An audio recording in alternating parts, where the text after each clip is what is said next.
Bem, hoje eu vou falar sobre um dos jogos que eu curto muito, no caso Donkey Kong Country, ou melhor, o jogo dos macacos.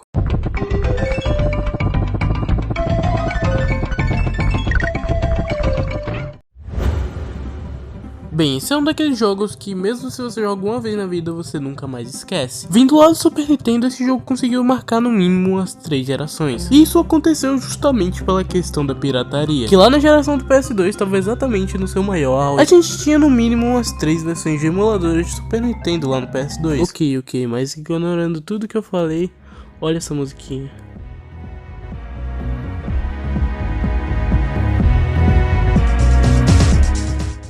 Ok, isso dá muita nostalgia. Meu Deus, cara. Mas continuando, como eu já disse, no PS2 e no PS1 rolou muita pirataria. E por serem duas gerações que meio que sucediam o antigo console da Nintendo, acabou tendo diferentes portes da antiga geração pro PS2. E meio que pelos esses jogos serem leves, na verdade, a maioria das vezes esses jogos vinham por meio de packs com no mínimo 100 jogos. Que na verdade fez com que 9 milhões de cópias vendidas fosse só uma pequena porcentagem ilusória de vezes que esse jogo foi meio que repassado. Aliás, algo que comprova o quão grande a pirataria no PS2 foi é o Resident Evil 4, que apesar de ser um clássico enorme, no PS2 tem apenas um número de 5 milhões de vendas. Porém, mesmo assim, ele continua sendo o jogo mais jogado da série Resident Evil, o que mostra o sucesso do jogo. E Donkey Kong Country, de qualquer forma, é e foi um sucesso. E eu sinceramente arrisco a dizer que até hoje é um dos melhores clássicos da Nintendo. Até porque lá em 1900 e alguma coisa, foi mal, eu esqueci de pesquisar, esse jogo foi simplesmente inovador. Seja por sua maravilhosa trilha sonora,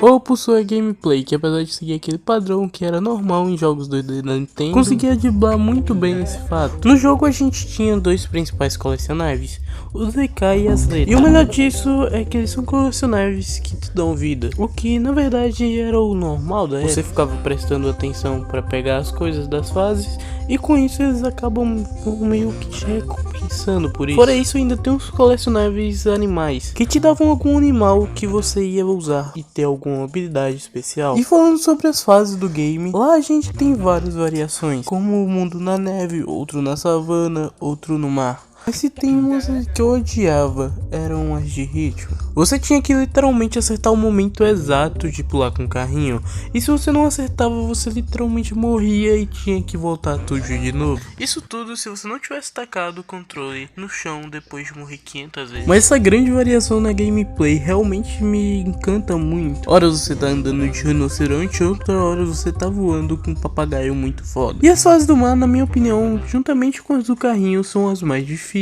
Porque além de ter uma pá de peixe, também tem esse negócio aí que fica te perseguindo, que provavelmente era pra ser um povo, inclusive. Negócio feio, cruz credo. Mas o design do jogo no geral é muito bonitinho, principalmente as vezes que se passa na selva. As do entardecer principalmente são perfeitas, mas as de noite também conseguem ser maravilhosas.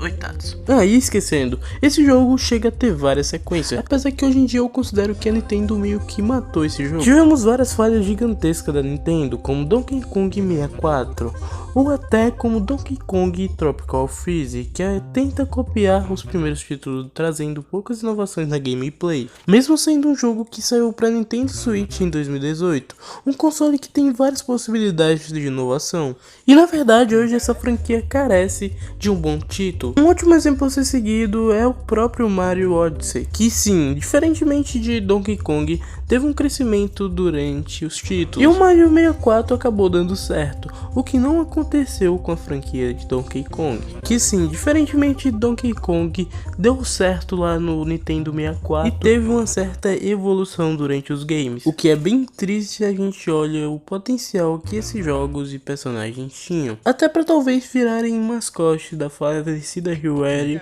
ou da própria Nintendo. E o pior é que a gente sabe que eles conseguem inovar em jogos mais antigos, como no próprio Zelda, que sinceramente teve um dos melhores jogos dos últimos anos. Porém, apesar de a franquia não se garantir por fora, o Donkey Kong Country 2 e o 3 seguem os mesmos moldes do primeiro e conseguem ser maravilhosos, e traz certas mudanças que vêm a ser bem interessantes. No caso aqui a gente joga com a Didi, já que o Kong foi sequestrado por um jacaré pançudo.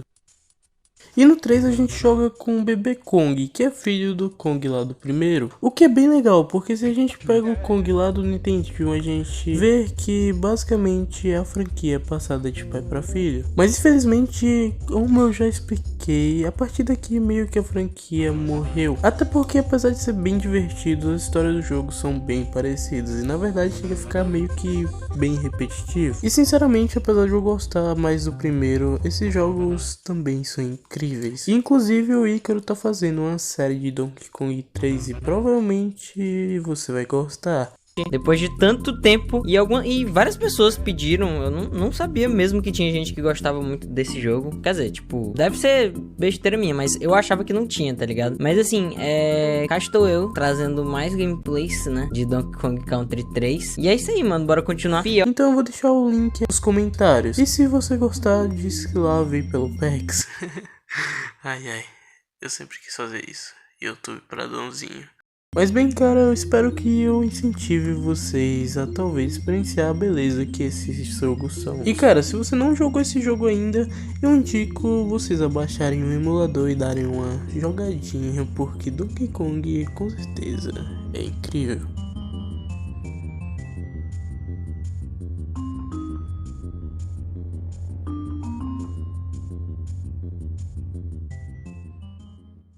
Tá bom, mas todo mundo sabe que Mega Man é o melhor jogo de Super Nintendo. Ai meu Deus, cala a boca, Provic.